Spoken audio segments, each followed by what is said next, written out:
Thanks to the support as a channel member, Dave Beasley. Well, we're top of the league. I don't know how the Mexican League works still, but at the moment, we're top of the league, and that has to be a good thing.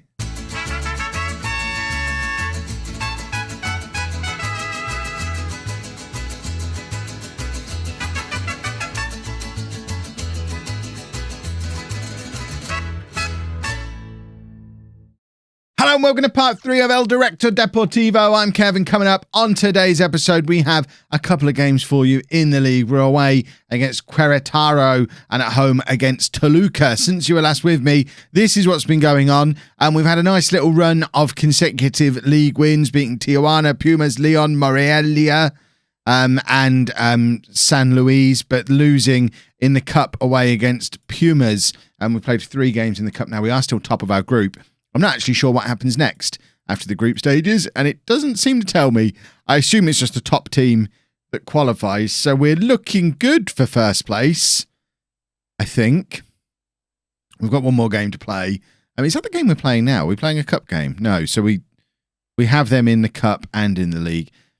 It's all very complicated. We're about halfway through the season as well, which is mad because it's only a 17-game season. We've played 8 games, and we are top.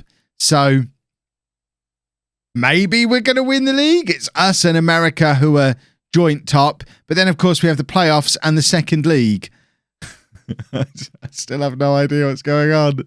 Oh, we're having some fun. That's the important thing. We also have the joint top scorer in the division, who's come from our central midfield, Dieter Villalpando, and our little wonder kid striker, who I don't think is a wonder kid.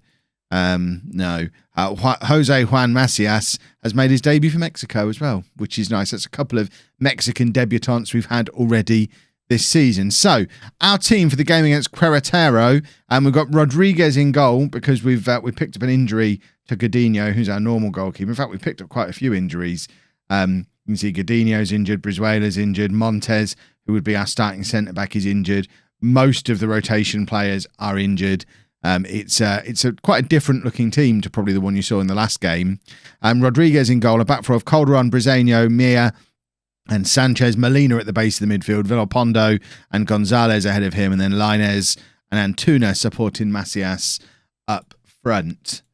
Let's get into the game. The other thing, if you are sat there thinking, Kev, you're top of the league after 3 episodes, what is the point of this series? Because I know some people will think that. Remember, there are multiple points to this series. First of them is, hold on, I just need to do this team talk. I expect nothing but a win. Firstly, it's not just about winning the first half of the league in Mexico. We want to win the whole thing. We want to win the CONCACAF Champions League. We want to win the World Club Cup. And as we're an all-Mexican side, we could potentially flirt with the Mexican national team as well. I don't want to make it one of the rules of the save that we end up doing crazy things with Mexico in the World Cup. But if the league looks like it's going really well with all Mexican players, and that team then competes well at the World Club Cup, for example, it seems silly not to take that same group of players to a World Cup when they'll all be used to playing with each other. And it could be quite fun building like a Mexican dynasty here. Certainly, as it seems in the Greek Odyssey, we're not going to get the Greek national team job. It's taking forever. So we could potentially take that goal from that save and put it onto this save and make that one more about just Apollon and this one more about the national team too, if we're more likely to get the job in this one maybe. But also, the other thing you got to remember is, yes, it looks like everything's going really well at the moment, but that's because transfers haven't really happened yet. And we've got a transfer window coming up in January. We'll have another transfer window coming up in the summer. And there's no guarantees that next season's team will be as good as this season's team because I'm not going to be the one doing the transfers. So there's going to be lots of developing players like Macias and then accepting that the first big offer from a European team we get for him, he's going to go. And it's about keeping the youngsters developing at a quick enough rate so that there's someone ready to come in and take his place when he does inevitably move on. And that, I think, is where more of the challenge will come from. Chivas are a team that are already a good side in Mexico. This isn't about taking a team that aren't any good and making them awesome. This is about keeping a team awesome with the restrictions that we've put on ourselves and at the same time trying to build on a continental and on a global scale, because we've never won the Club World Cup. A Mexican team have never won the Club World Cup. And with the Club World Cup in its new form, it could be quite good fun going to that with an all-Mexican side and seeing what we can do. And hopefully we'll get the opportunity to do it at some point in this save. So don't be put off by the fact we're already top of the league. We certainly haven't had any more performances like the 8-0 that we had on the first day against Puebla, who were up to 10th, by the way. I think that was just a weird freak result because they're in with a chance of being in the playoffs and nobody else. We've played these teams down the bottom here and none of them were as bad as they were that day. So I think it was just a very, very bizarre result. But we are still winning this one, which is good. We want to win games. Winning games is fun. Let's take Linez off. We're going to bring Zendejas on that side. Wasn't he in the Spider-Man films? And Macias can come off. Peralta can come on up there. And you know what? We're going to do a triple change because Gonzalez is tired and Beltran has been getting more and more game time in this run. So let's get him in for a few games as well. It looks like America must be losing their game, which I couldn't see because I was trying to look at the scores just as we got another highlight. And Antuna does well to win the ball back there, actually, and keep this move going from the corner. And he's done double well by keeping it there, but then giving it away. That was really sloppy. He did some really good work and then really sloppy giving the ball away and inviting Queretaro to come at us again with another attack, although they're not. They're just knocking it around at the back, almost inviting us to take the ball off them and score a goal, which seems a little bit odd. Now they're actually trying to attack. But again, they're not really playing the ball forward very much. Lots of horizontal passing backwards, and then the occasional lump forward. It's a very strange way to play football.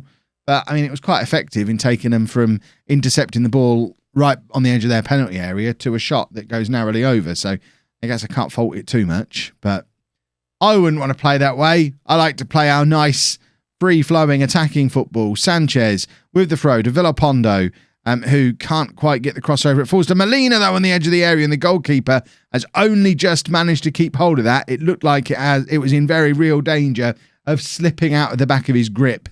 But unfortunately, wasn't the case. Sanchez now down this right-hand side. We've seen him do some excellent work on this right wing so far this season. That's brilliant from Sanchez, but can't. Well, he does get the cross to Peralta, but Peralta isn't able to convert the opportunity. Villalpando now with a free kick opportunity in the final moments of the game. We're about to hit the 90-minute mark. Villalpando hits it high and wide. And I hope that must be it now. It's not. There's still 2 minutes to go. And it starts a highlight with us having a goal kick, which is a worry unless we're going to charge up the pitch and score a wonder goal. Zendad. How did I say his name before? Oh, it's so difficult to pronounce. I need a Spanish speaker to sit here next to me correcting all of my pronunciations. Molina plays it into Antuna. Antuna shoots and scores. Only a second goal of the season for him, but it does put today's game beyond doubt and open up a little 3-point gap at the top of the league between us and the chasing pack of 3 teams, which is awesome.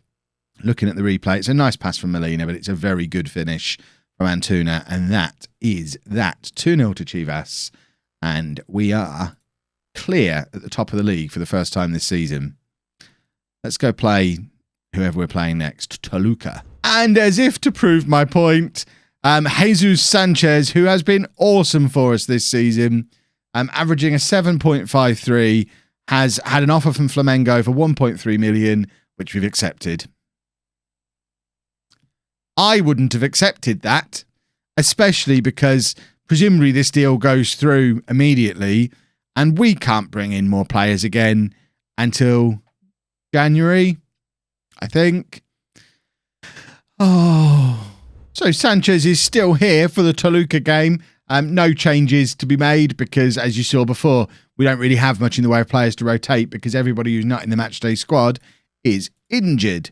I expect you to win, keep our run of form going, and hopefully go do splendid things. I've just been having a little look at the past winners of the Mexican League, and weirdly, there's very few examples of the same team winning the opening stage and the closing stage. Who is considered champions in Mexico? Is it the teams? Do you get 2 champions a year for the 2 league wins? Or is it the team that wins the playoffs? Comment section, help me out. This is the last video I'm pre-recording before my holiday. So if you've already explained it to me in the last couple of days, I apologise. Before I record the next one, I'll have seen your responses from the first couple of videos. But I'm sat here right now thinking each year there's going to be potentially 3 different teams with the right of calling themselves champions of Mexico. The team that win the first half, team that win the second half, the team that win the playoffs. Now, speaking as a 3-time streamer showdown winner, Kevy 3 times, over on Twitch, who has long since talked about how the league stage doesn't matter, it's all about winning the playoffs, it's all about winning the tournament, I'd be inclined to say the winner of the playoffs, which is qualified for based on the 2 leagues, is the team that wins. But that doesn't seem to be the case, because Champions League qualification seems to come through the league, and that, I guess, indicates who the champions are? Or do you get in from the playoff as well? It's a journey of discovery that I'm very much looking forward to taking part in. Breezango, by the way, 7th goal of this season already. He's just a machine from these corners. It's not that he's particularly massive. He's only 6'1", 15 jumping reach, 13 heading. There's nothing outstandingly special about him as a corner threat, but he's scoring at close to a goal a game from corners. And I'm not using any kind of weird corner wonder tactic. This is the same set piece corner routine that I've used in the Bourne series, that I've used in the Apollon series, that I use on my streams. It's literally as simple as the guy with the best heading, who in this case is Breezango, guy who heads best, put on near post, aim corners at near post. That's it. There's nothing clever going on. But it seems like the teams in Mexico can't cope with a very rudimentary English lower league aim for the big lad at corners technique, which seems a little bit odd. Right, 1-1 at half time. We should be winning. I don't know how good Toluca are, but let's say I'm not happy with this performance because they're below us in the league. Where are they? Toluca are rock bottom of the league. I'm really not happy with this performance. I might need to focus back in on this one a little bit, because this is absolutely a game that we should be winning. Calderon now with the corner, in swinger, aiming for the near post. Actually missed the near post, which is why Breezango doesn't score this time. If we could hit him consistently, he'd be even more of a threat. But that time it was just hit too high, too long, and it just ends up with their goalkeeper, who I'm sure had the ball in his hands for longer than 5 seconds just there. Is that not a rule anymore? And now Toluca coming at us again. Breezango coming out to right back to make the tackle, which seems a little unnecessary. Macias is in, and Macias scores a 6th goal of the season for him. So our superstar striker, who's made his way into the Mexico team at 19 and is a superstar, hasn't scored as many goals as our big lad at the back this season. That says a lot, I think, about how set pieces are defended in Mexico. There's nobody here, by the way, either. The stadium is constantly half empty. I think the capacity is close to 50,000. We've got 25,000 here, so it literally is half empty. Is there a problem with attendances in Mexican football? Do people not care about the first half of the season? Everything is confusing and new. I've never managed in this country before, and I feel like I settled into Greece relatively quickly in that series because ultimately it was very similar to English football in the end. But this is a land of confusion. And people were suggesting I do the MLS or some of the South American leagues, which I hear are even more confusing than this one. This is me taking baby steps into the lands of confusion. Right, Vázquez is going to come on in midfield. In fact, he's not going to come on there because he's a defensive midfielder, isn't he? He's the guy who normally plays instead of Molina. So we're going to bring on Beltran in that central midfield role. And then we are going to bring on Peña for Mia. And that'll do, I think. We don't have anyone who can come on either wing. We don't really need to change the striker. Although, actually, I say that.